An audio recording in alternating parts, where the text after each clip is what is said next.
So this may or may not come as a shock to you, but growing up, I was never a big fan of sports, whether it was playing them or watching them, but it's pretty safe to say that sports have been entwined in our culture and our society for over a century at this point.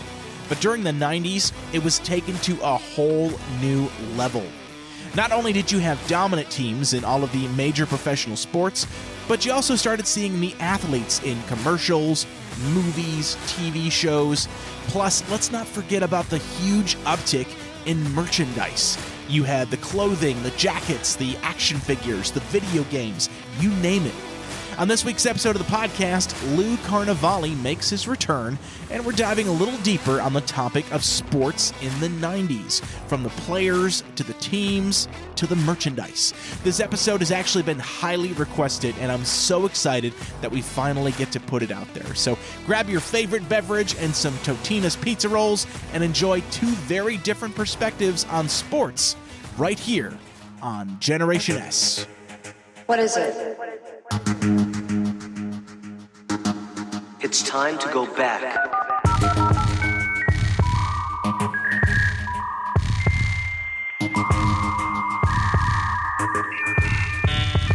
Welcome.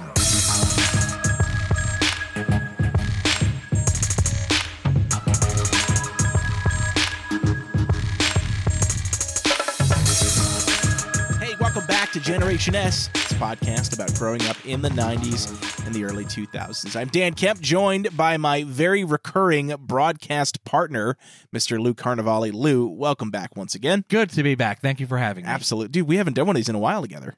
We have not, and it's a good topic. Glad you brought me on for this one. Yeah, man, absolutely. Well, let's jump right into it because I'm excited. It's a topic that I don't know a lot about, but you know way too much about in a good way. So I think it's kind of the perfect blend here. We are talking all about sports teams in the 90s, more specifically like the top sports teams in the 90s for really the big four sports. And by big four, we're talking football, hockey, basketball, and baseball. And again, just to preface again for our overseas listeners, we're talking American football.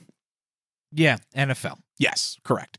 But before we get, because you've actually, Lou, you've curated a list of essentially a top 10 list of the most dominant sports teams of the 90s. But before we get there, I do have a question for you. Sure.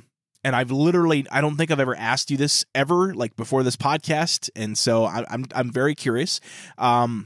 You love sports, like love sports. I never did. I was never a sports guy growing up. What was it about sports that got you hooked at such a young age? I came home from the hospital in a Yankees jersey. I didn't have a choice. Okay. That's the truth. I came home from the hospital in a Yankees jersey. It was just always in my life. My father grew up in Brooklyn. The Yankees were the talk of the town. Yep. That's during the Bronx Zoo era with Reggie Jackson and Thurman Munson, so that was fun on and off the field. Yep. Grew up with some good New York Ranger teams. He used to tell me stories that he would cut out the newspaper clippings of the standings and he would keep them thumbtacked on his wall by his bed when he was a kid, obviously way before cell phones and all that good stuff. But he was always into it, and it just translated into me. It was something I always enjoyed. And even with pro wrestling too, it was just from the family. It was from my dad. Just tradition and kind of family tradition then. It was, yeah. And it was, my mom liked sports too. Yep. Not as much as my father, but, for being an only child, she was a great, boy mom. Yeah. And then even my grandparents, they all loved the Mets growing up. And from that era where the Brooklyn Dodgers and the New York Giants, they had two teams in New York and they left and everybody was heartbroken. So yeah, it's just a family thing, and also location, I think, plays a big factor whether you like sports or not also. I was going to ask you about that too, because that was the first thing I thought was, we're both from New York, and for the most part, other than maybe basketball, New York has put out some pretty good professional sports teams if you look at like the last 50 years. So, you get those fan bases that develop over generations. And so it sounds like you're definitely kind of part of that with everything you did. Oh, you knocking the Knicks already? I'm sorry. I don't even know much I'm about not a basketball. Knicks fan. It's okay. Well, the thing is, I don't know a lot about basketball. I know the Knicks suck. Like, I mean, not always, but I know that they've never been like an amazing team. No, and the interesting thing is that MSG is called the Mecca of basketball, and the Knicks have won 2 championships. And I get it. Yeah. There's college basketball, but for all intents and purposes, it's like saying Madison Square Garden is the Mecca of hockey. It's like, no, it's not. They don't win that much. No. Or, yeah, we're gonna get some hate for that, but it's true. It's the Mecca of basketball with a team that's won 2 championships. Yeah, no, I mean, I think the Garden should be called more than the Mecca of anything. It's the Garden. It doesn't need to be the Mecca of anything. It's just Madison Square Garden. It's just it is what it is.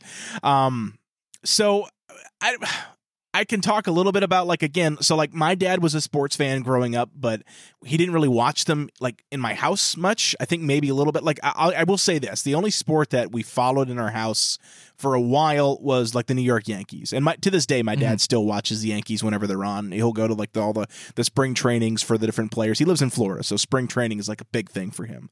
But growing up, you had the Yankees, and honestly, it was when they were doing really well. So, and listen, I know you're probably going to get to, I got to assume they're probably somewhere on your list.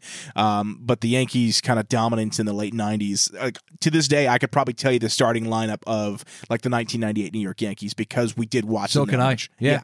And that makes sense. We are recording this in late January, and the Kansas City Chiefs are on a tear again. Yep.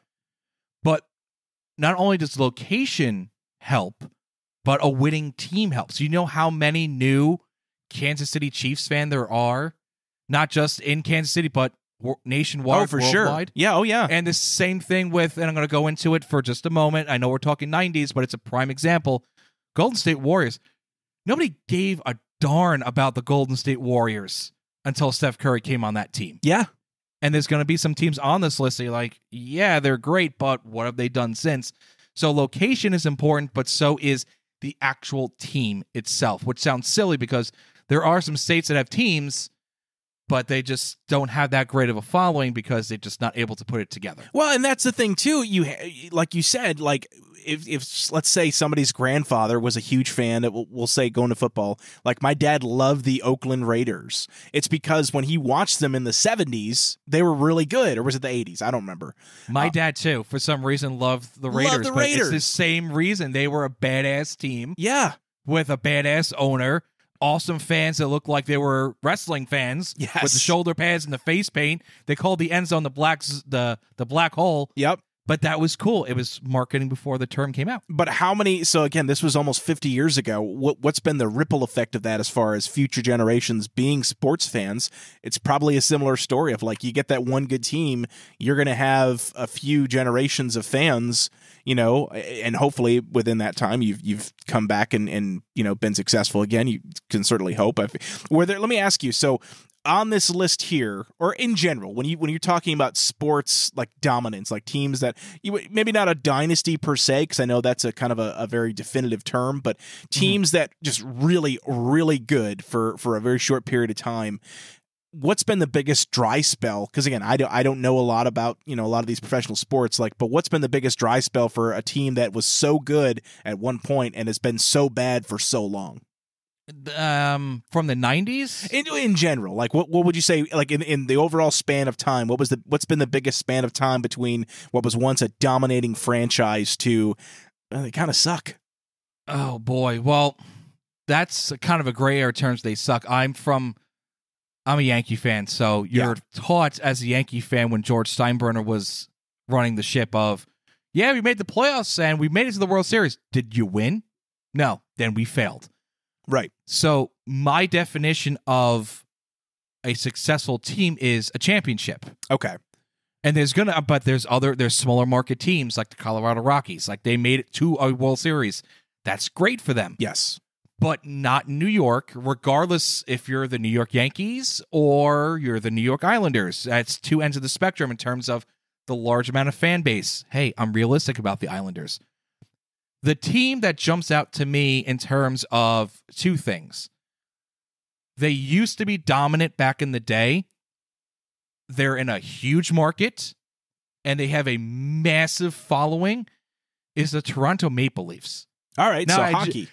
Now, I just said I was an Islander fan. If you're a hockey fan, you just said, well, an Islander fan just said he didn't like the Toronto Maple Leafs. They're a bunch of losers. Yeah, I get it. We lost our star player to you, but I think they're going on 50 years without a championship. But have they consistently performed, or are you using that same kind of New York Yankees standard? If they don't win the cup, that's failure.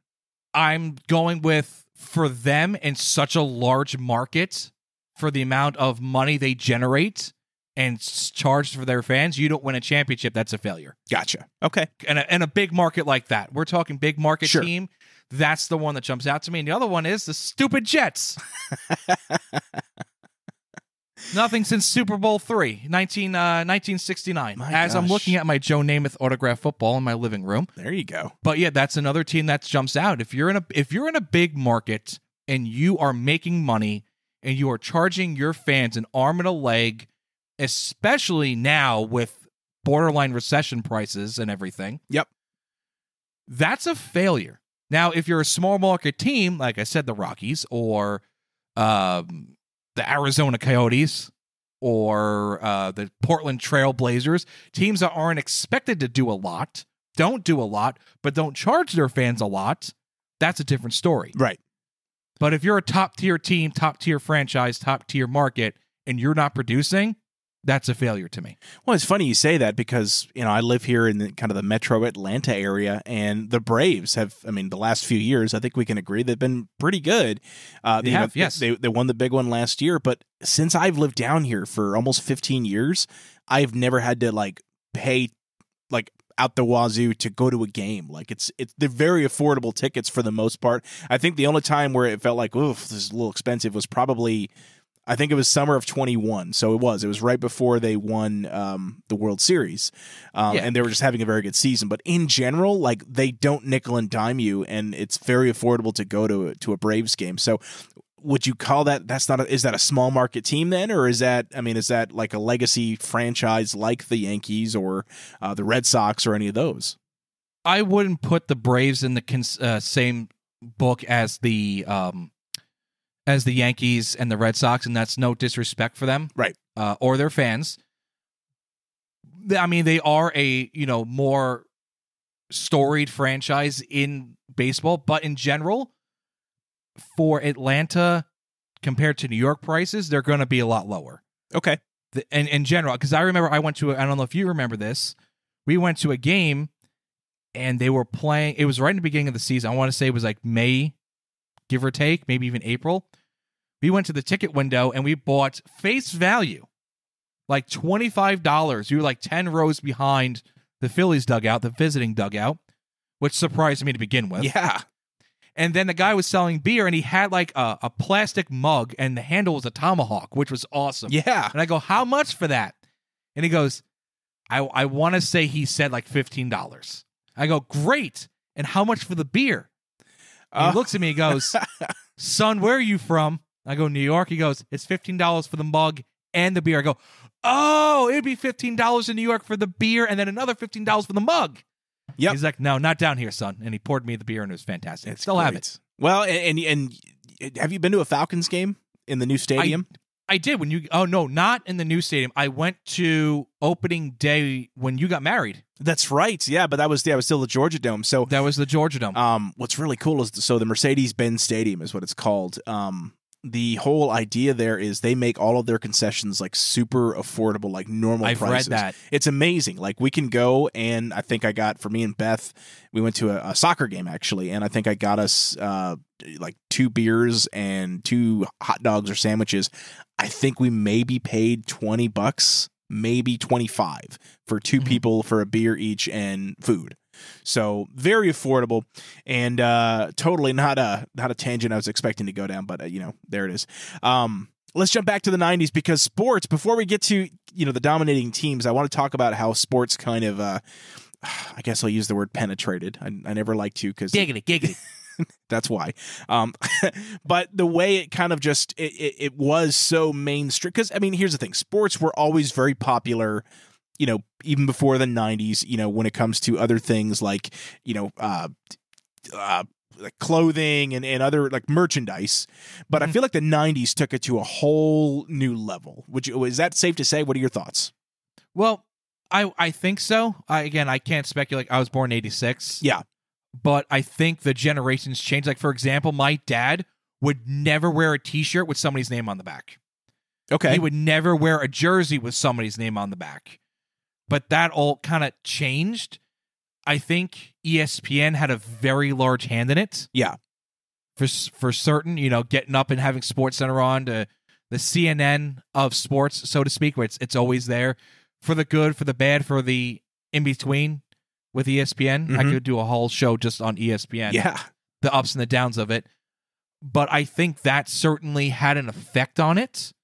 And also just kind of not the media, but the mainstream kind of picking up on certain athletes. And obviously, we know who the number one athlete of the 90s is. Like, let's not beat around the bush. Right.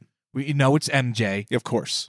Michael Jordan, for those of you who are... Yeah, not Mary Jane from Spider-Man. So he was everywhere. Right. And then once he started doing marketing, and then Shaq did marketing, and then the movies and the TVs, and I remember the Yankees were on Seinfeld, so I think it changed. I think the culture shifted into... It was mainstream. It was like truly... Yeah. Yeah. Yeah, like back in the day, I remember reading, articles and stories about how wives were embarrassed that their husband was just a baseball player. Could you imagine that now? Oh, absolutely. What does your husband do? Yeah, he plays professional baseball. Oh, you sound kind of like shy about that. Do you mean like professional, like minor league baseball? Oh no, he's the first baseman for insert random MLB team. Right. Like no, because back then they probably didn't get paid that much. Even if they did, it wasn't looked at as a real job.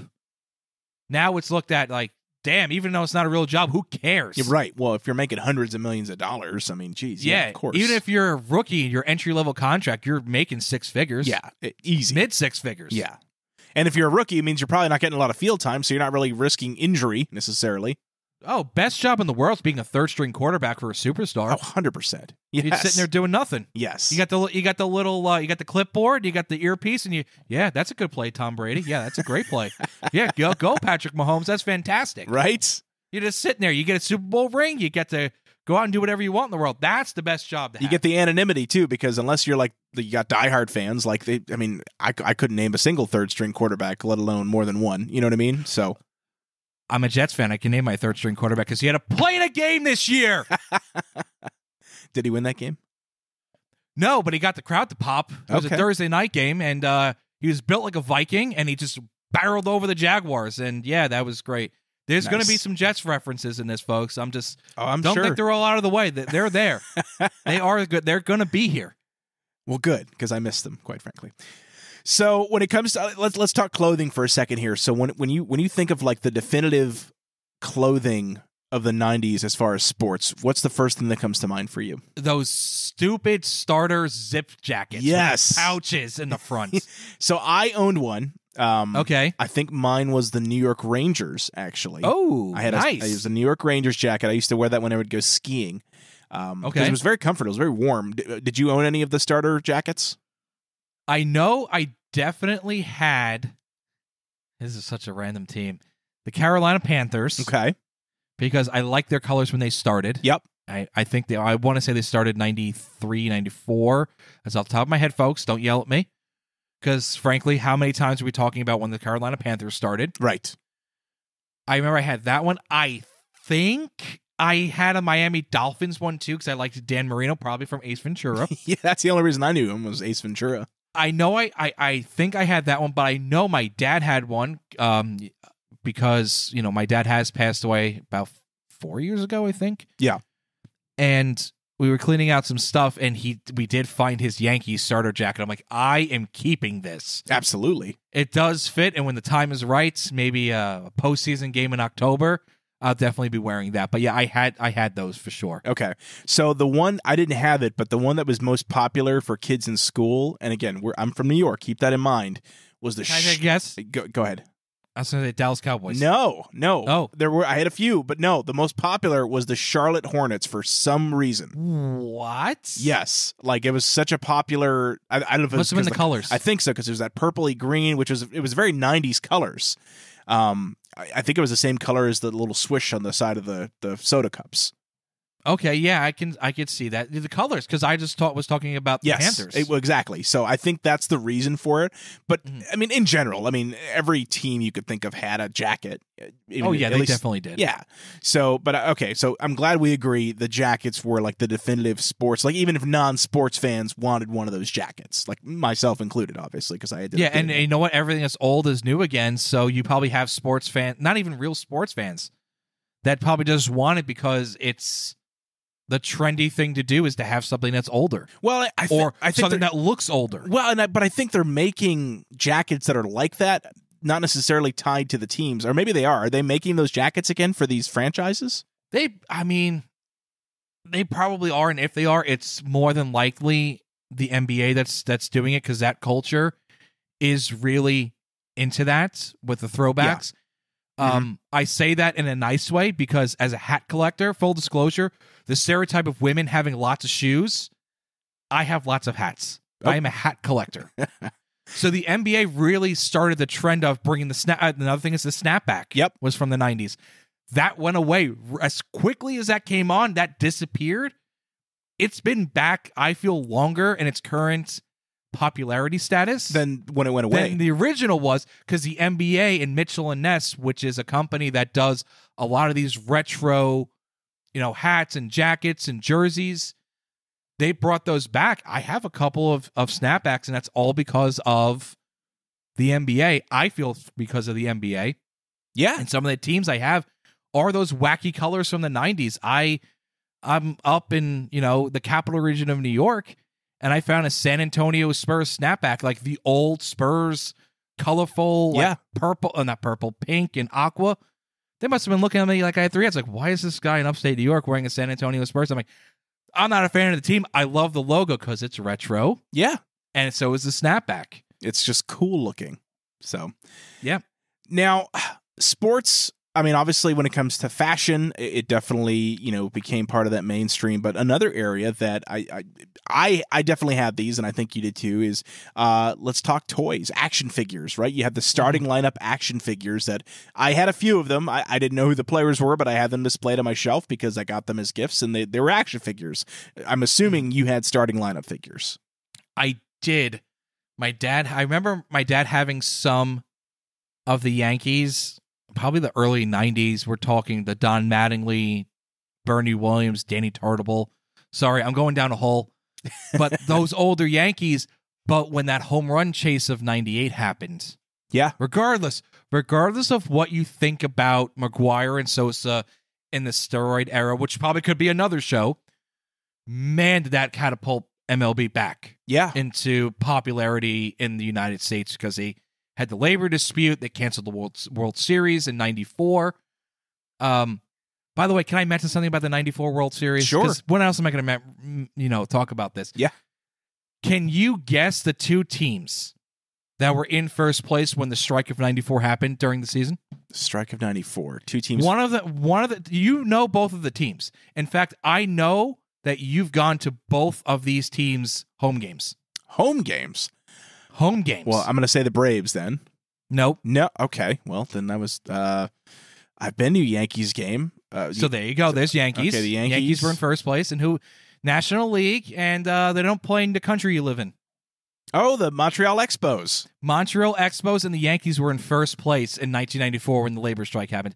Again, folks, when else am I ever going to bring up the Montreal Expos? So well, I could tell you right now, like I mentioned, my dad was a Raiders fan, even though he was a New York guy, and he loved the Yankees. My dad loved the Montreal Expos. Well, if where you were living, they were the closest team. They were, and I don't know if that's why he loved them. I honestly don't know, but it was a cheap. They had good players too. They had great players. I guess that's what it was, because Tino Martinez was on the Expos, wasn't he, before he went to the Yankees? No, Tino was in Seattle. They had Pedro Martinez That's who I was on thinking. Montreal. Okay. Yeah. Yep. So Vlad Guerrero was on there. Good team. Yep. Good team. The only player I remember from the Expos when I went to a game was Rondell White, and I think oh man, that's a name I've heard in a long wasn't time. it was second baseman, I think, right? Or Yeah. Yep. Okay. Yeah. There it That's is. a name I haven't heard in a long time. Yeah. Expos. That's actually on my list of hats to get. Is the Montreal Expos. Expos. All right, I'll keep an eye out for you. I like. One other thing about clothing. Yeah. Do you remember the LA Gear light up shoes? Of course I do. Yeah, those were like the first prize in every Nickelodeon game show. Oh, I remember I had those, but when I started playing basketball, like you can't wear those. Like actual organized basketball. Yeah. I think I said baseball, but I meant basketball. Yeah. When I played organized basketball as a kid, the LA Gear. I just wasn't going to cut it. The shoes were not allowed anymore. Is it because they lit up? Is that why? Yeah, it could be distracting to people. Oh, okay. Not because they were crap shoes or anything. I mean, they probably were, but it was just the lights were not professional. That's fair. Listen, and So if to you're speak. playing intramural basketball in 6th grade, Mhm. professionalism should be top of mind, in my opinion. It should be, and professionalism. Back to the starting lineup because Yes. I distracted myself because we were talking about the home run chase of '98. A lot of starting lineup figures during that time, late '90s, early 2000s.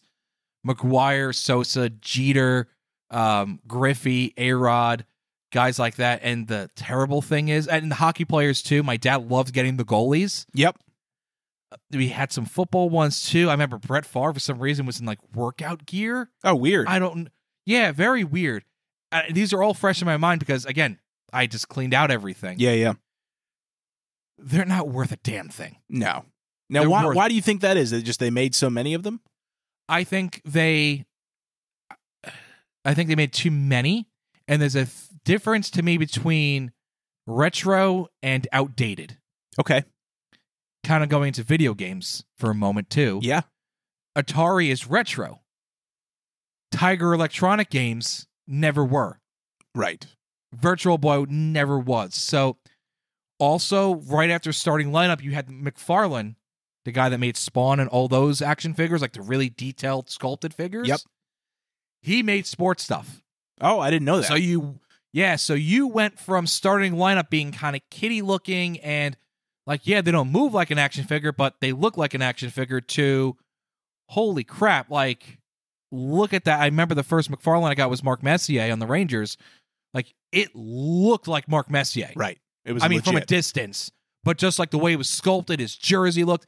So it was just Was it completely posable too? Because I remember starting lineups, like you couldn't pose them. No, the McFarlanes were not posable. They're statues. They were hard plastic statues, and they're still making them. It's died down, but I went to a collectible store about 2 weeks ago, and they're still pumping them out. Okay. So speaking of collectibles, this is I don't know if you call these toys or not, but literally as we're talking, it popped into my head. Do you remember the vending machine helmets? Oh my God, I had them all. Like, because I know they had football. They had baseball too, though, didn't they? They did. Yeah. They did. And my dad built a small shelf, and I had each team. Oh, wow. Oh, geez. I have not talked about. I am not kidding you, Dan and folks. I have not talked about this or thought about this probably since the day I took them down, which had to be, if I'm 36 now, probably 25 years ago. Wow. I would move the helmets because I had 4 layers. And I would move the helmets based on the rankings of the teams. Oh, nice. Okay. So I knew, maybe not every day, but like every weekend, my dad would, Yankees are in first, Red Sox are in second, Mets are in first, Phillies are in second, so on and so forth. Yeah. And it was a pain in the butt to get the new team. So imagine how much money I lost trying to get the the Marlins and the Rockies. Yeah, because it was a quarterback then, and a quarterback then was no small. I mean, that was a decent amount of money for a kid, especially. It was, but how much? But every time I would maybe take $2. I'm like, nope, not them. No, not that. I'm trying to get 2 teams. Right. Yeah. The 2 new teams. So, you know, what you got to do is you got to get a friend that works at the grocery store that can unlock it, or whoever is the company that does that, and just get in there and reach in for it. And, oh, here's a quarter. Yeah, Thanks. That's true. Yeah. I had the football helmets too. Well, see, I'm glad I brought it up then, because the whole idea, as I've always said, this podcast is about kind of bringing up things you forgot that you remembered from 25 years ago. So there's That is more organic than anything we've ever done in the show, because there's been things I've written my notes like, wow, I haven't thought that about it in a long time. That is something I have not thought about in a very, very long time. And thank you for bringing that up. Oh, it's my pleasure. All right, man. Well, listen, so before we get to the top 10 lists here that you've put together, which I have in front of me, so I'm excited to talk through it with you, I want to share personally, again, because this is a very unique situation here with this episode in that truly we have very different sides of the fence here. You have the guy that literally, I mean, knows nothing about not nothing, but knew very little about professional sports. He didn't really play sports, didn't really watch them. And then on the other side, you've got, you knowing so much. I mean, you from my perspective, you are a veritable encyclopedia of sports statistics. Now, obviously, there's going to be people out there that be like, well, actually, his batting average in this season was 373. But to me, like, you are a very knowledgeable person when it comes to sports. And I think even before this, I think I've asked you all the time, like, I'll ask you sports questions because I know you're going to know the answer. And I'm like, I'm just curious. Tell me about this, Lou. But I want to share kind of like the reason I know anything about some of these sports. So I want to start with football.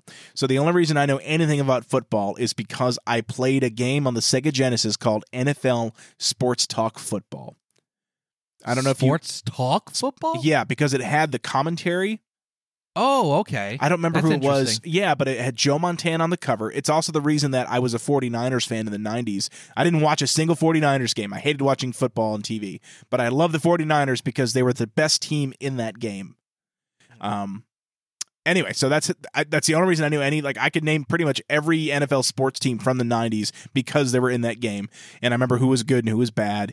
And I remember, I don't know if this was accurate or not, but they had the different plays that you could do, like, the running plays and the passing plays in the game. I'm wondering if those are real life plays or if they just made them up for the game. I got to assume they probably they probably just made them up for the game. Yeah, that's what I'm thinking too. So I think video games in general is the reason I know a lot about a lot of these 90s sports teams is because I did play sports games even if I didn't watch them on TV. So, that's kind of my base knowledge for football. That, and again, you mentioned before Dan Marino from Ace Ventura. That's another reason why I know anything about the Miami Dolphins is because of that movie. So, and it's funny you mentioned the video games because I played the video games with my dad. Back in the day on original Nintendo, we had a hockey game, or most games, I don't want to say all, but most games on original Nintendo didn't have players in them. Didn't have their names. They couldn't get the license or whatever. Yeah, Super Nintendo, same thing. I played Ken Griffey Jr. Baseball, didn't have the names either. By the time I got to the PlayStation, the first real game I put a lot of, legit effort into was NHL 97. And I would always pick the Rangers or the Islanders. And my dad said, why don't you pick a different team? Because that's how you're going to learn who's on those teams. That's true. Yeah, because at the time it would have been current, whatever, Yeah. Yeah, so I knew who was on the 97 Florida Panthers. Yeah. At the time, I've deleted that information from my brain. But that and also NBA Jam. But, we could probably talk sports games for quite a bit. Well, listen, I'm thinking we got to have an actual sports games episode in the future then, because I would be down with that. That I could probably NBA contribute to. NBA Jam and NFL Blitz definitely going to be on the list. 100%. Yeah, absolutely. So baseball, I think, again, the reason I know anything about baseball, again, grew up in a Yankees household, so that helped. I did play baseball. But again, I played the baseball video games a lot, so I knew, kind of the teams there. In fact, I forget, it was an N64 baseball game, and I think it was maybe All-Star Baseball 97 or something like that. But for the same reason, the Panthers in NHL, I knew the starting lineup, or at least many of the players for the Atlanta Braves in the mid-90s, like Javi, team. Well, that too, yeah. But like Javi Lopez, there was another player. I think he was on the Braves. Andres Galarraga. Does that name ring a bell?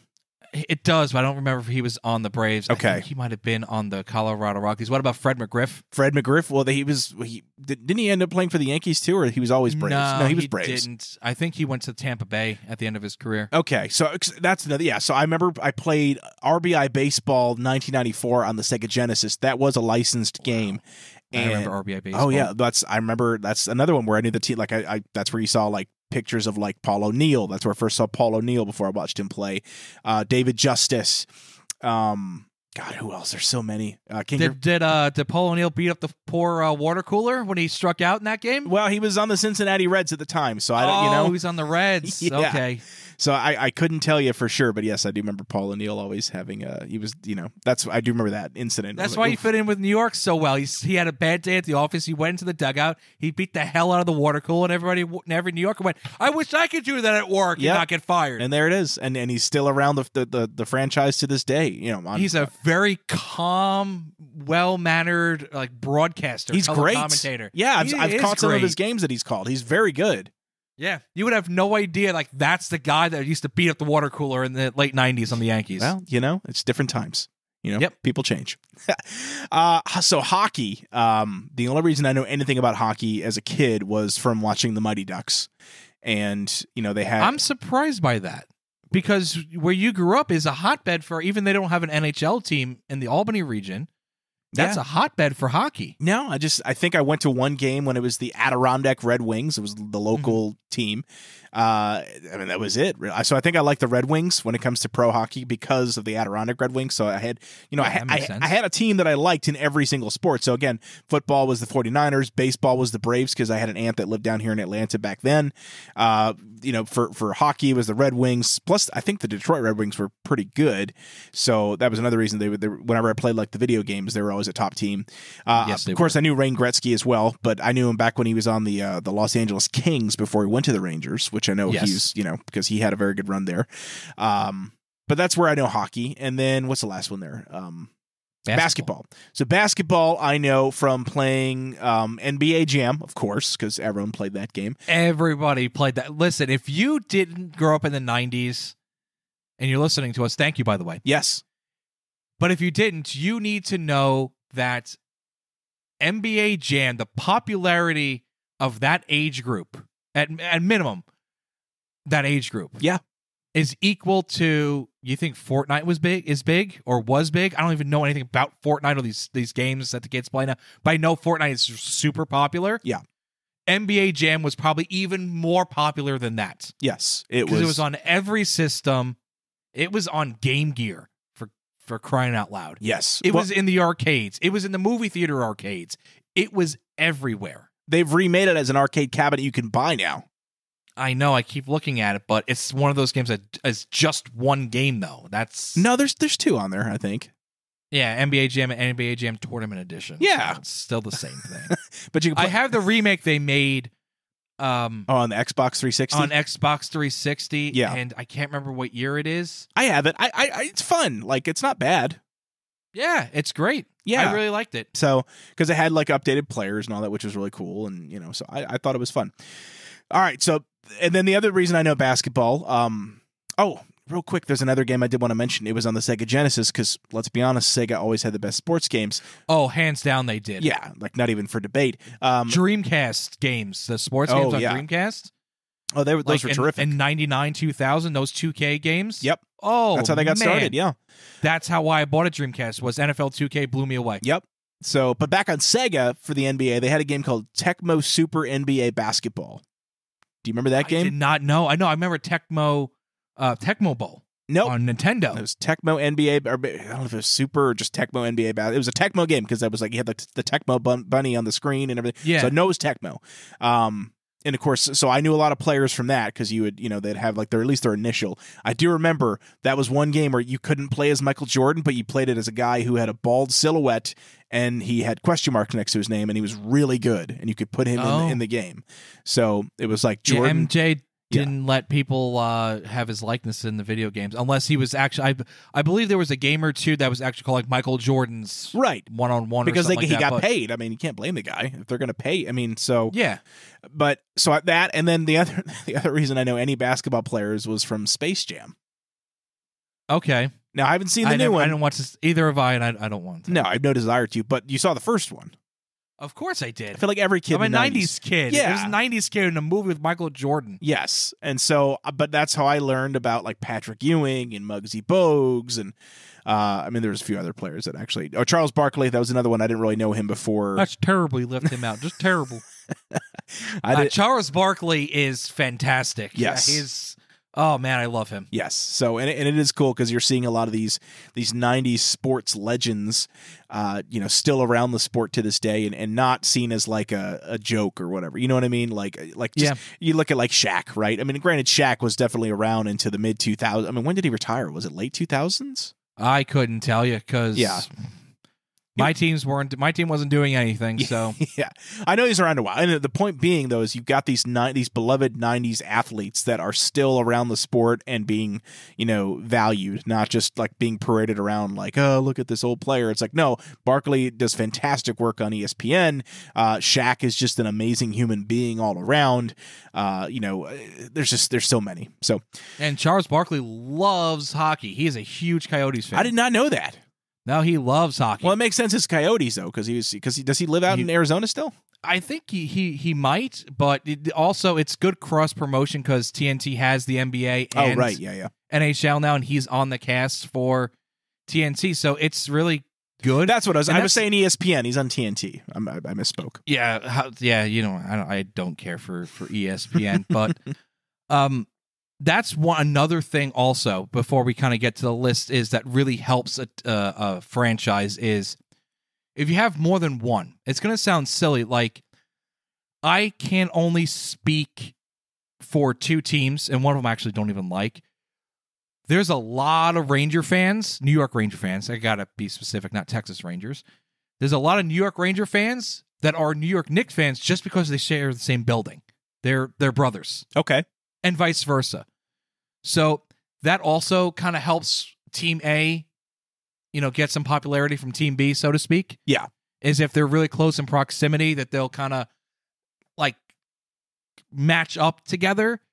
The Jets, Mets, and Islanders kind of have that kind of brotherhood in New York. Yeah. They're all three of them have the small brother syndrome compared to the Giants, the Yankees, and the Knicks. So that helps also with popularity of why people are into certain teams, is because, hey, if my basketball team, they're cross promoting with the hockey team or vice versa or whatever, that also drives people to be more into things also. But if you only have one team in your state for some reason, I shouldn't say for some reason, but there are some states with only one team, like the Utah Jazz jumped in my head. Yeah. But if you don't like basketball, you live in Utah, that's pretty much it. There's no other team that's good they're going to be promoting with. Right, unless you go college level.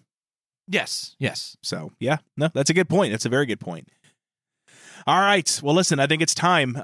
We're going to get into this top 10 list where you've curated and thought hard on and researched here. So before we start the list, though, can you tell me kind of your criteria and also kind of explain what this list is? Because we're not saying the term dynasty because there's teams on here that we're not calling dynasties because that's a very specific thing is to be a sports dynasty, whereas these may not have been a dynasty, but certainly very dominating and very good teams from back then. Yeah, even with the term dynasty, there are some that are cut and dry. Okay. I'm going to give an example of somebody that's not on the list because they're not from this era. I'm being a homer for a moment, but I'm picking the Islanders because they're not on the list because they were in the 80s. Okay. They won 4 in a row. That's a dynasty. Like, nobody can deny that winning 4 championships in a row in any of these 4 leagues is a dynasty. Now, if it goes to 2 and 3 years, 3 and 6 years, every other year for this amount of years, what falls into a dynasty? If you win a certain amount in a row, that's a dynasty. Okay. I think everybody can agree on that. So like the Patriots, again, because in the 90s they didn't really do much, but the Patriots in the 2000s, would you call them modern that's a dynasty? Yeah. That's a dynasty. Yep. Yeah. Golden State Warriors, the last couple of years in the NBA, that's a dynasty. Tampa Bay Lightning currently, 3 years in a row in the finals, 2 out of 3 cups. That's getting there. We're getting there. That's getting there. They win one. I think if the Lightning win one more in the next year or two, when you win 3 and 5 years, that's a dynasty. Yeah. But again, that's kind of open to everybody's interpretation. But if you win I would say more than 2 in a row, if you get to that 3 mark in a row, there's no argument. Yeah. That is a dynasty. That's dynasty. And then you started getting into the certain amount of years and some space in between. So the criteria for this, there's no real criteria because everybody's eligible. even the New York Jets, but they didn't make the list. There we go. Number 3, insult of the Jets, is the first thing was who won more than one championship. Okay. So that was how we got the ball rolling. Okay. So you have to have at least one, we'll say at least 2 championships to be on this list. No, not necessarily. There are some, actually there are 2 that only have one actual championship. Okay. But there's a reason why they're on their list, which is, did they get there? Did they get to the dance? Were they not just able to pull the trigger? But getting a championship gets you on the list. And then for, some tiebreakers we may have, we're going by winning percentages. Okay, fair enough. So to make things kind of fair, we're going by winning percentages, because if Team A has 2 championships and Team B has 2 championships, yes, it is a little bit harder to, I'm going to say a little bit, it's perceived to be harder to win in the NFL, but then we wouldn't be doing it justice if we discounted what some NBA teams or NHL teams did. Right. So we went with winning percentages. But it's end of the day is how much did you win is the... It's not an exact science, though. No, there's some room for interpretation, and that's what it's all about. Yeah, so absolutely. We want to hear what people think, and I think the biggest controversy is going to be in the middle of the list. Okay. All right. The beginning of the list and the end of the list are pretty cut and dry. Okay. Well, then, without further ado, let's go ahead and jump into this bad mamma Jana. I don't know what I did there. Okay. The dominant 90s sports teams. What do you got for number 10?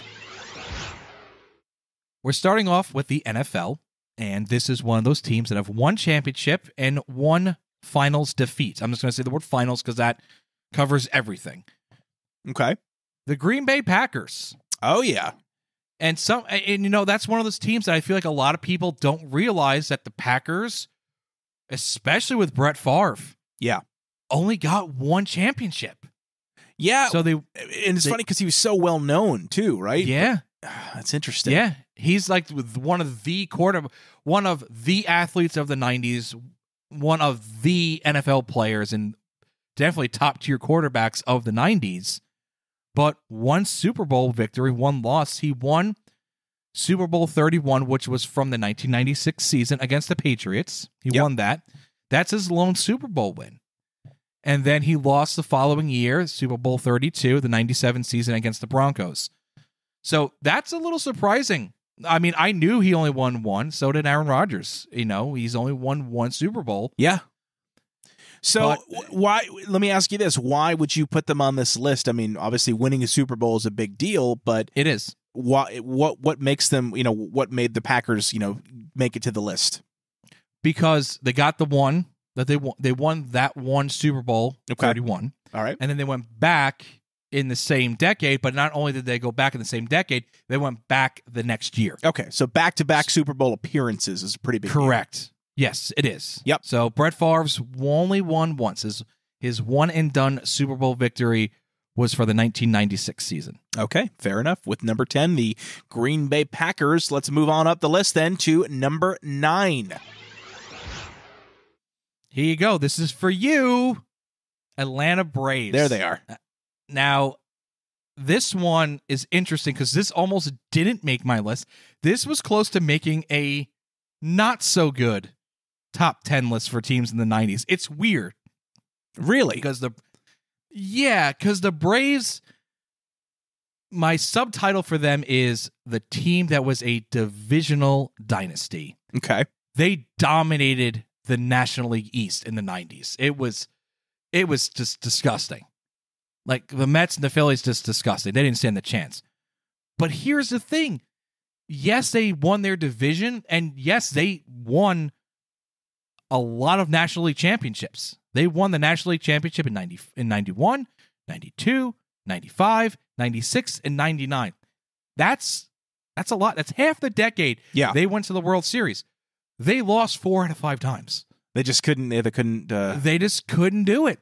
So they won the World Series in 95 against Cleveland. Yep. Cleveland Indians. Yep, I said it. Cleveland Indians. Well, that's what they're called back then, so I think that's okay. Yep.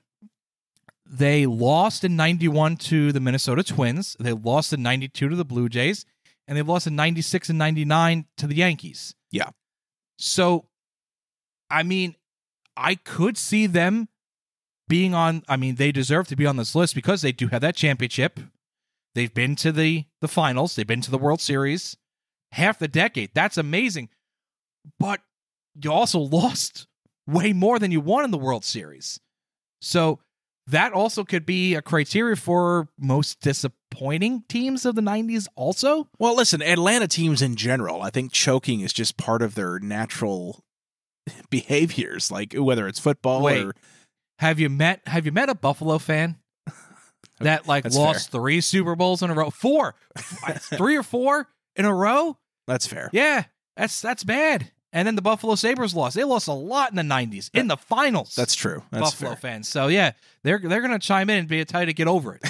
Well, and it's interesting because I think it comes back down to, the reason they're low on this list and could be higher on a failure list is because, if you have that kind of that Steinbrenner standardization of it, where if you're not winning championships, you're failing. If you ain't first, you're last, right?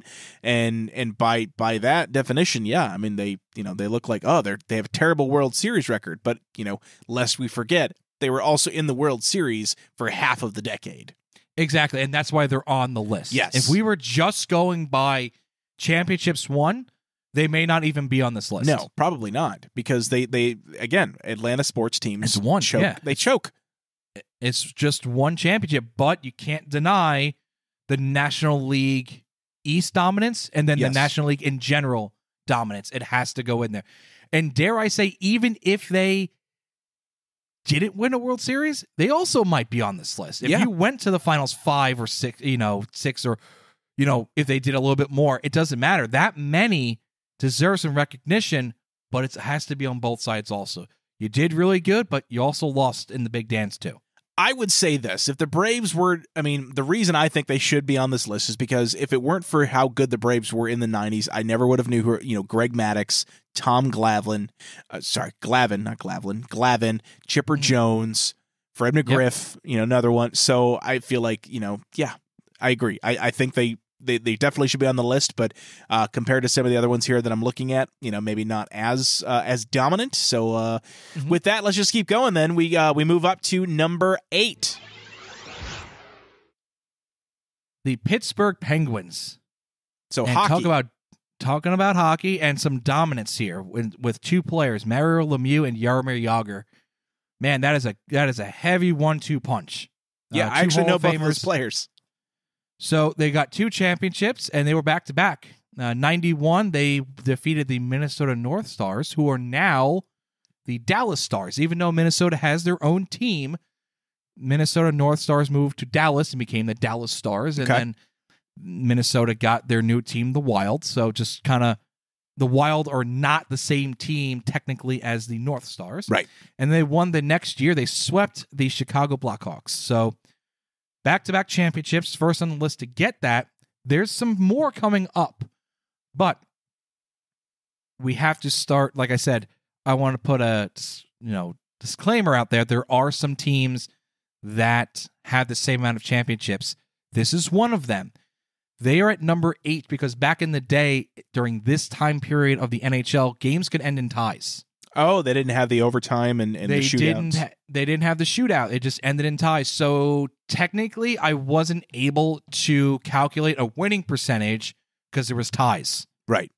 So that's why I had to, in fairness to the other teams, put them at number 8.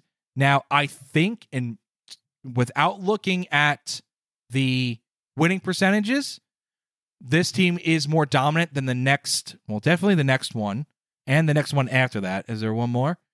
Let me see. So I think they're more dominant than number 7, more dominant than number 6.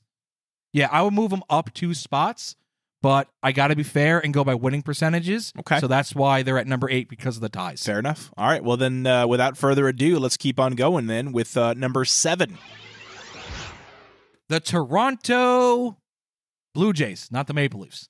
So our neighbors to the north got 2 World Series back-to-back, 92 against Atlanta and 93 against the Phillies. And Joe Carter's epic home run. I don't know if you've ever seen that, Dan. I would highly suggest if you haven't to give it a quick YouTube search. Okay. Joe Carter hit a game-winning, World Series-winning home run against the Phillies in 93. It's a fantastic call. The broadcaster to goes, touch them all, Joe. You'll never hit another big one like this again in your life. So it's an iconic moment, an iconic call to go with it. And back-to-back championships for the Blue Jays. The average winning percentages for those 2 seasons, in 92, they were at .562, and winning percentage in 93 is .586. So the average was .574.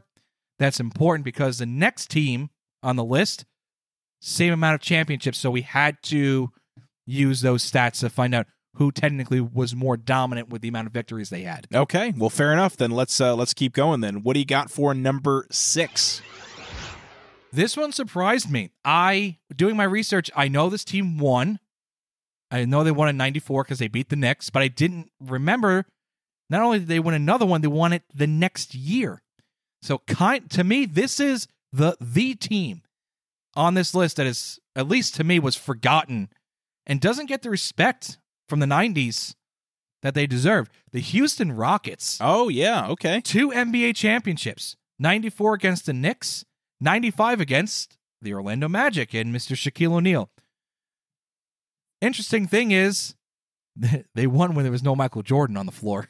Well, it's because he was out fighting aliens in space, obviously. And also trying to discover his baseball swing. No. He was in space. Let's not talk baseball. He was in space. Yeah. Talking about winning percentages, the 1994 Houston Rockets had a 707 winning percentage. That is insane. Insane. They went 58 wins and 24 losses in 94. Oh, wow. So that team may have been able to beat the Bulls. I think the Bulls are going to be on this list eventually, but 58 and 24 is incredible. Their average winning percentages for those 2 seasons was .640. So again, 2 championships equal to Toronto, but the winning percentages were higher. So that is why the Houston Rockets are at number 6. Let me ask you a question, because I've always thought about this. When it comes to like the number of games played in a season, I know obviously baseball is like the top, like as far as most games played, the NFL being the least. Do you think the sport matters as far as your winning percentage? Like, for example, with baseball, like, we're talking about the Toronto Blue Jays, having a pretty solid couple of years there. Their winning percentage was still less than 60%. Do you think that's more common in a sport like baseball because they play so many games? Or are we going to get to teams where even if they play a lot of games in baseball, for example, they still have a very, very strong winning record? The records are going to be less in baseball because there's so many. Yeah, there's so many games played, and your records are going to be higher in football because you're playing less. Right. There's 2 football teams on this list, and both of their records are incredibly high. Yeah. Okay. Fair enough. Because it could be, and the thing is, I never played football, so I really can't comment on the skill ability and the difference between a lower end team, middle of the road teams, or high end team. I'm also a Jets fan, so I don't experience being a higher end team.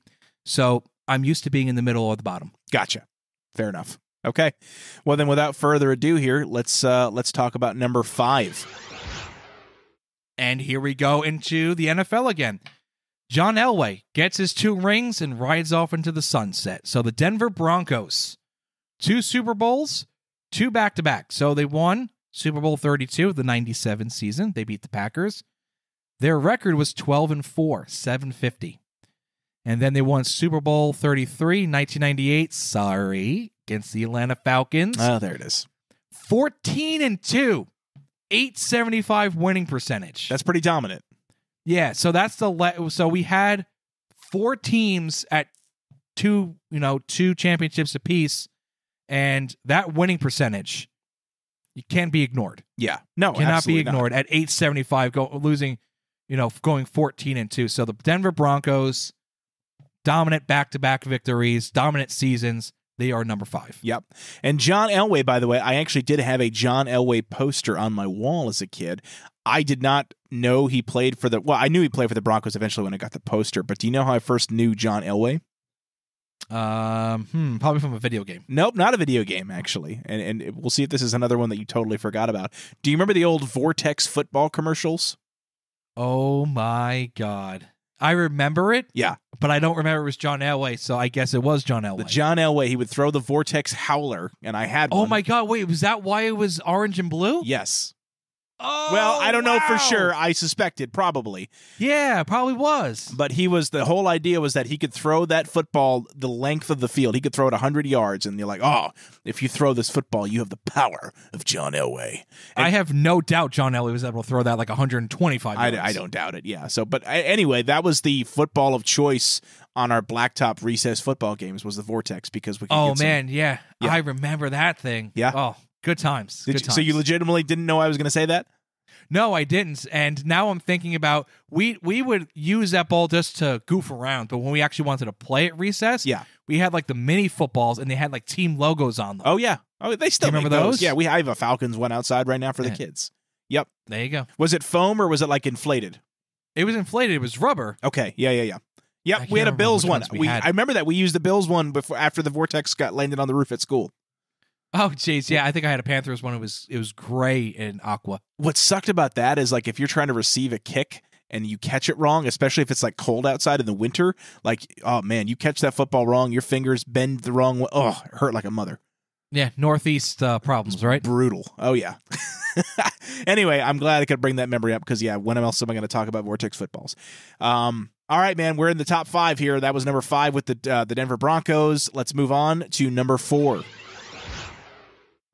This one's for you. You're an Adirondack Red Wing fan. Yes. The Detroit Red Wings. There it is. So this is the number 1 hockey team on the list. Okay, so we are... All right, yeah, because we're in the top 4 now, and there's 4 sports left. Yep. So it was not planned to be like this, but it's the way it came out. So the Red Wings are, in my opinion, the team of the 90s in the NHL. 2 championships and 1 finals defeat. They had some pretty big talent. Yzerman, Fedorov, and Shanahan.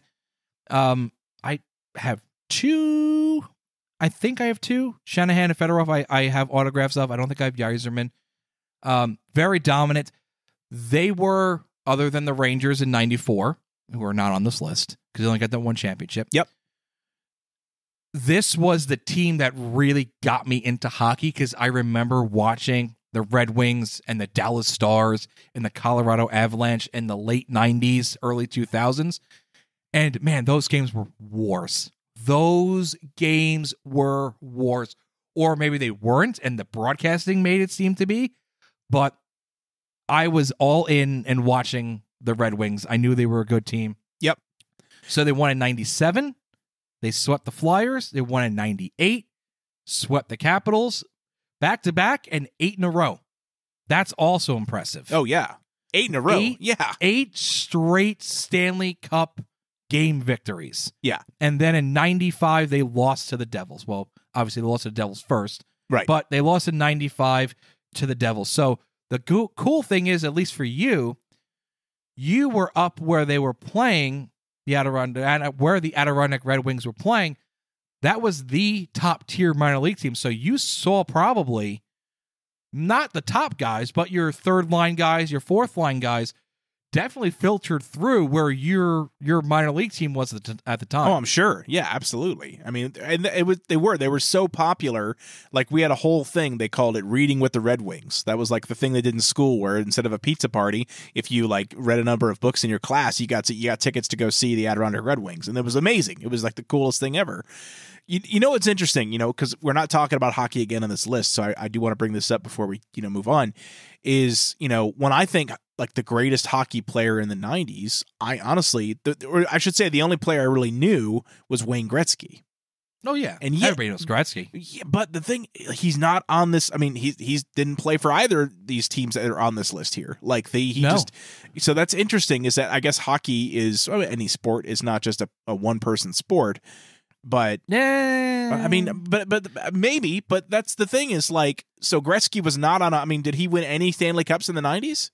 No, he did not win once he left Edmonton. And we actually will. There's going to be some honorable mentions on here. Okay. Once he left the Edmonton Oilers and went to LA, he did not win a champion. He went to a finals with the LA Kings. I want to say, off the top of my head, no Google, no cheating. Yeah. I want to say 93, and he lost to the Montreal Canadiens. Okay. But yeah, he never got back to the finals. He went to the Rangers. They made a run, but they didn't get to the finals. In 97, they lost to the aforementioned Florida Panthers. Like I said, playing on PlayStation 1. Yep.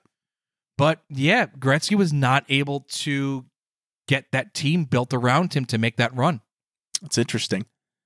Anyway, I don't know. I mean, like I said, he's certainly worthy of all of his accolades, but I just thought that was interesting that he never, after leaving Edmonton, he kind of, he's still good, but he like you said, he didn't have that team around him to continue kind of that dominance. And we also talked about Brett Favre. Yeah. He's got one championship. You're right. No, absolutely. Aaron Rodgers, who replaced Brett Favre, has one championship. Yep. So sometimes it's not the player, it's the GM, it's the coaches, it's money issues, it's salary cap. Who knows? Yeah. It's a variety of different reasons. Injuries, that's another one, right? Injuries. The wrong injury could derail an entire season. So, Yep. That makes sense. All right, I'm excited. We got the last three here, top three. Let's go ahead and see what you got for number 3. It pains me that they're so low, but I have to be nice. New York Yankees, I had to put it number 3. That's not low though. I mean, it's in the top 3. That's what did Steinbrenner tell you? If you're not first, you're not doing your job. So the Yankees are number 3. This is the era where Jeter really takes off. Okay. Takes off and not only is the face of baseball in New York, but he's the face of baseball in general. And dare I say he was the face of sports for a little bit too. Oh, I think absolutely. I think because he even was in a couple of movies. Like I remember, did you ever see that movie Anger Management with Adam Sandler? No, I didn't know he was in that. Well, so they go to a Yankees game in the movie at the end, and you see it's Jeter and I think maybe Andy Pettitte and Roger Clemens, and they're all like doing anger management exercises like Adam Sandler is, and it's funny because it's the New York Yankees. It's funny because 2 of those 3 took steroids, and one of them is a raging lunatic, and the other person is Derek Jeter there. Who's Right. cool as a cucumber, kept his nose clean in New York. He really did. Yeah, I mean, even to this day, like, because after he retired, he's still very involved in the sport, but God, you never hear about any kind of controversies or anything. We in New York were spoiled. We had 3 great players in New York that were winners. Well, Henrik Lundqvist technically didn't win anything, but he was still really damn good. Yeah. Lundqvist kept his nose clean. Eli Manning kept his nose clean, and Derek Jeter kept his nose clean. Going back to Gretzky, didn't Gretzky keep his nose clean? Yeah, but he wasn't really. He was here for like maybe, I want to say 3 or 4 years in New York. Okay. The other guys were lifers. Gotcha. Okay, fair enough. That's fair. Yeah, like Jeter and Eli Manning didn't play anywhere, and technically Lundqvist, so all 3 of them, their entire careers, they only played in New York. Yeah. And they never anything in the back pages, nothing in the tabloids. I mean, yeah, Jeter, had his girlfriends, but come on. It's Derek Jeter. Yeah, no, it's again. Did you ever see him in The Other Guys? Did you ever see that movie? I've seen it, but I think I've never seen it all the way through. I always fall asleep. Oh my God, it's Mark Wahlberg. Yes, and he gets nervous and he shoots a guy in Yankee Stadium, and it's Derek Jeter. And he rolls, "Oh, you jerk!" He says a different word. "I'm Derek Jeter. You shot me." And he's in anger. He's in like management class. I don't know if it's anger management or therapy. Yeah. And they go, "You shot Derek Jeter. You should have shot A-Rod." and every Yankee fan still shakes their head and go, "Yeah, you're right. You should have shot A-Rod instead." Good golly, jeez Louise. Ah, man. So, all right. The championship. Should we go into that? Let's talk. I was saying, let's talk their stats real quick. So they won in 96 and 99 against Atlanta. Yep. 98 against San Diego. They swept in 98, 99 also. So 8 straight there as well. And then their winning percentages on average for those 3 seasons was .625. Okay. So kind of going with what you said about percentages, dominant teams. And like you said before, that 98 team was dominant. Yeah. Oh, yeah. But their winning percentages compared to the Broncos, 875, 750, and then the Yankees at 625. It's just that length of a season. Yeah. You're going to lose more than a handful of games that you should win. In the NFL, not so much. No. No, yeah, and they were, because I mean, like I said, I grew up in a Yankee household, so I was definitely watching the Yankees at this time, and they were great. There was always I don't know if my mom made this up, but I don't think so. Like, anytime there's a tie, Yankees always win ties. Is that a thing? Like, had you heard of that, or is that something my mom made up? No, there was I mean, I think she kind of made it up that they're going to win, but during that time period, especially 98, 99, Yeah. if it was a close game, the Yankees found a way to win. They found a way to win. They found a way to win. It was very well-built teams, unlike the next two teams, which were just all-star teams. Yeah. Okay. The Yankees were good teams. Yeah. All right.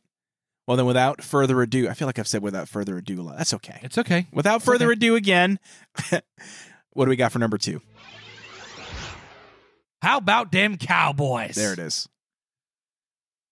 3 championships. Yep. Super Bowl 27 and 28, so back-to-back. 1992, they went 13-3. 1993, 12-4, and they beat the Buffalo Bills both times. Oh, darn. Sorry, Buffalo.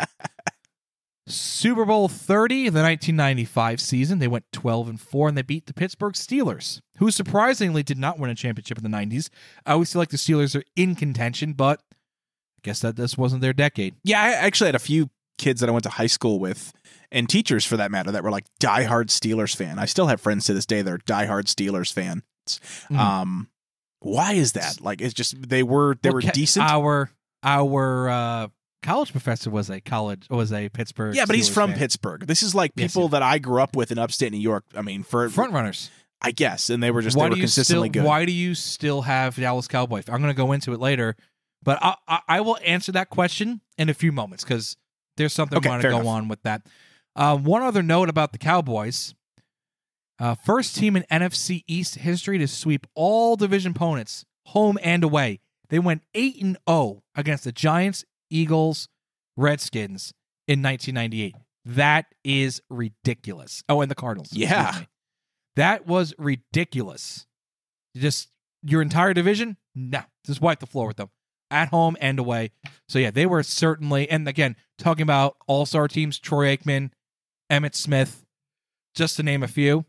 It was an all-star team. Yeah. But the all-star team to end all all-star teams is coming up. But I got some honorable mentions, if I'm allowed to. Absolutely. Yeah. What do you got? All right. So we got some honorable mentions.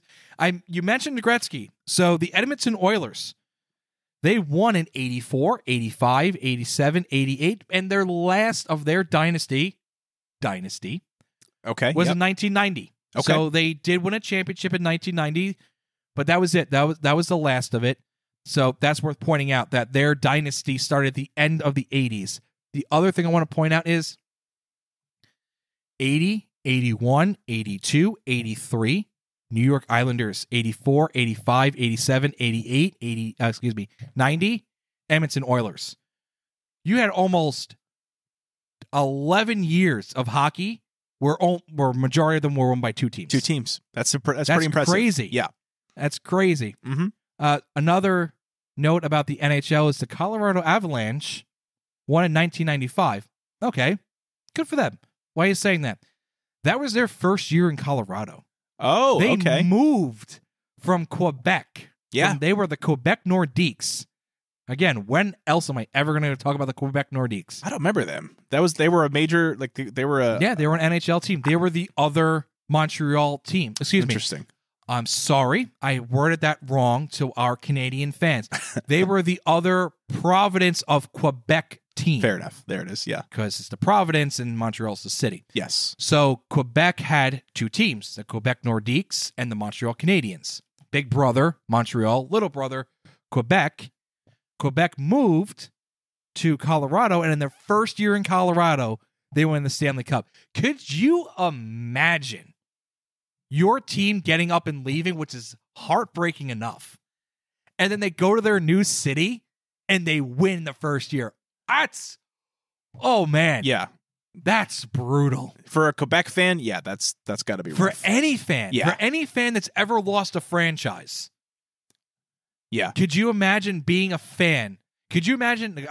I know you're really into college, but I'd be safe to say that your favorite professional sports team is the Braves. Sure. Yeah. Could you imagine the Braves get up and they move to Utah, and the Utah Braves win the World Series their first year there? You'd be like, wait, come on. Yeah. They couldn't do that while I was able to go to a game. Yeah. I mean, the Braves just won, but you get the picture. I do. I understand what you're saying. Yeah. Okay. Other team of note, the Florida Marlins were an expansion team. Okay. They won the 1997 World Series in only their 5th year. Interesting. So good on them. All right. And the Detroit Pistons, kind of similar, but not as big as the Edmonton Oilers, worth a note. They won in 1989 and again in 1990. So back-to-back, but after 1990, not so much. Okay. And Dennis Rodman was on that team. Might not be the last we hear of Dennis Rodman. Interesting. Maybe in about 30 seconds. Okay. Well, listen, my attention is piqued, and I'm sure people are excited to hear. What do you got for number 1? The word greatest of all time gets thrown around a lot these days. LeBron James, Tom Brady, nobody on the Jets. Michael freaking Jordan. It's hard That's to it. argue that. Yeah. You know what? I'm gonna get on my soapbox for a second. I'm gonna do it.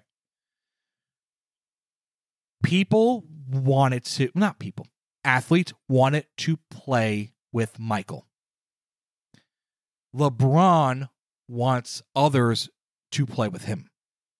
Okay. And Michael there's Jordan a difference. didn't. Yeah. MJ did not need to recruit anybody. They all came to him.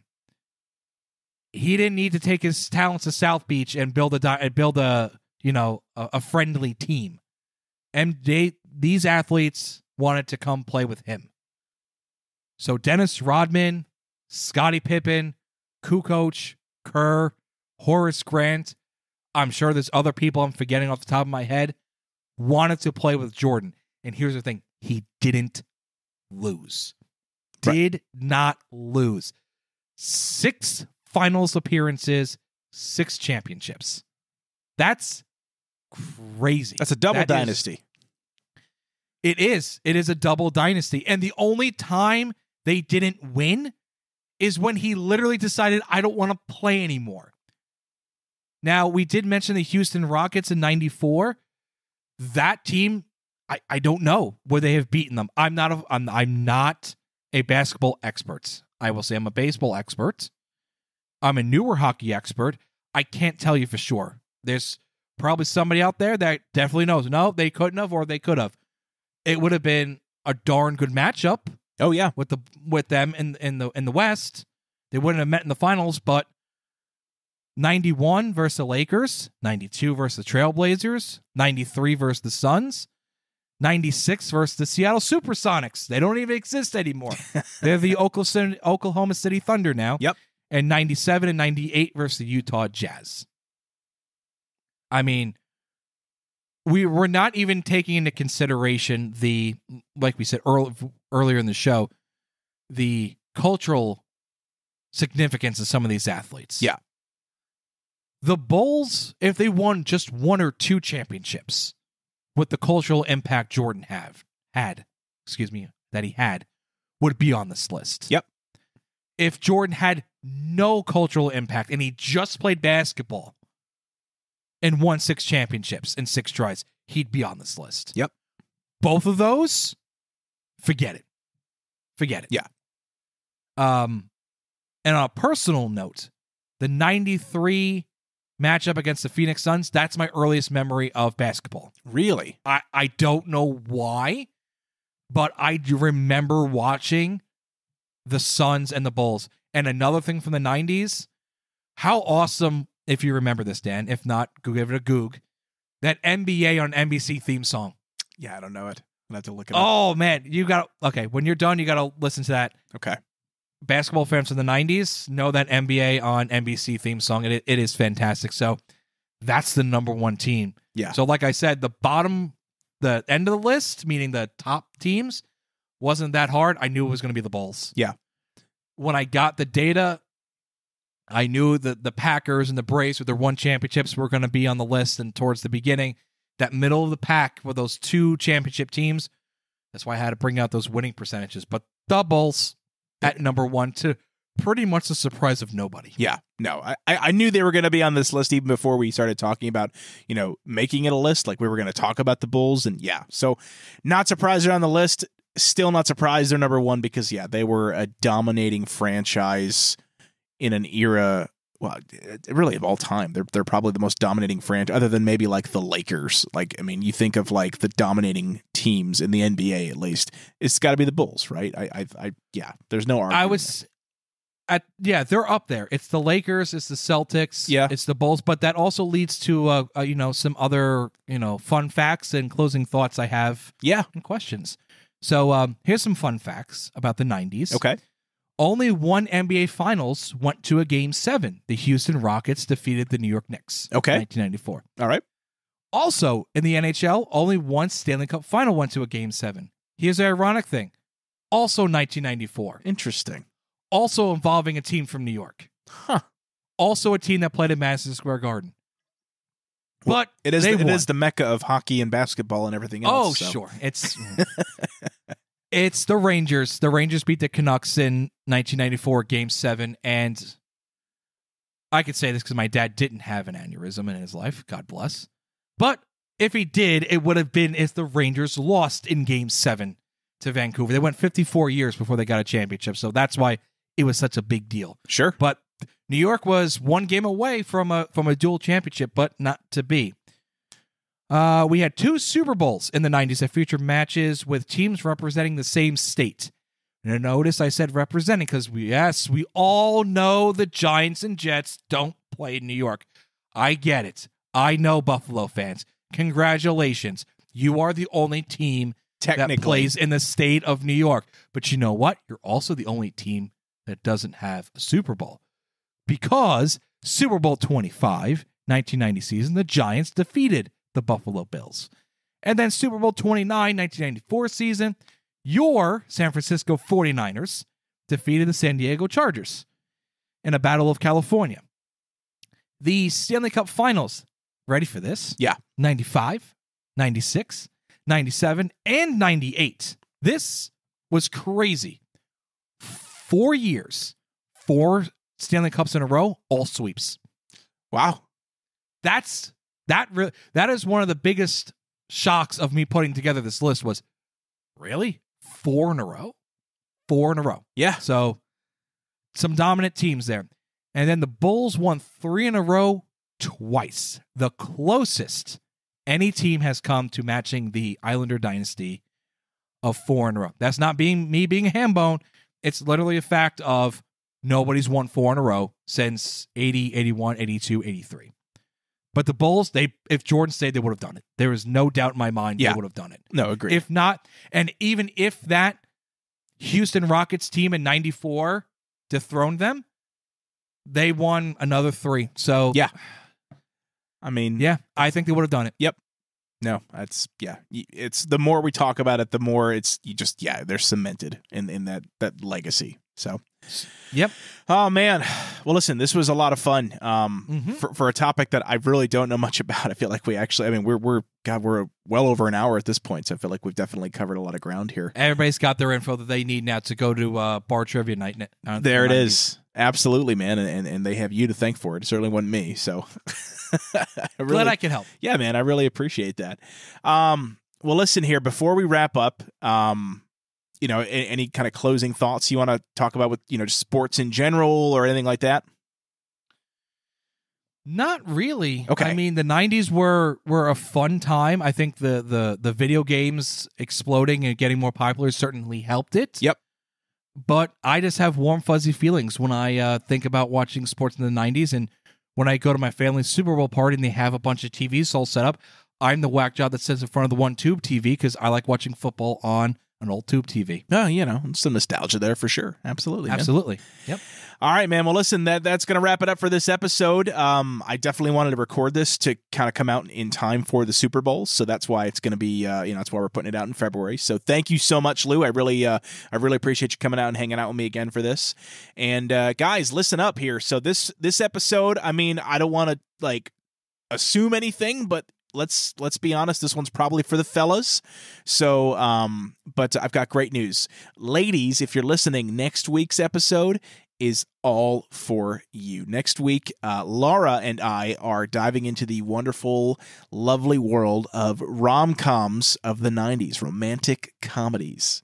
Now, Lou, we're guys, we're dudes, right? Did you ever watch any rom-coms in the 90s, or was that pretty far away from your... Oh, definitely not in the 90s. No. Okay. No. Yeah. Okay. So that's kind of like me a little bit. I think I maybe watched a few. So, but you'll see. I'm excited. Laura and I actually already recorded the episode. I'm just putting it together. It'll be coming out next week. And after that, who knows, man? I got some surprises for you, though. I'll say that. And listen, thank you so much for listening. Really, I really appreciate you sticking around and hanging out. We've been going for over 6 months now with this podcast. We are getting close to 30 episodes in, and I have been having an absolute blast doing this. So, as always, thank you so much for listening. Make sure if you like the show, tell a friend. Make sure they look it up and listen on their favorite podcast platform. Make sure you're checking us out on all the social media pages, including YouTube, TikTok, Facebook, Instagram. We are all on there as well. And again, thank you so much for listening. We'll talk to you soon. Goodbye.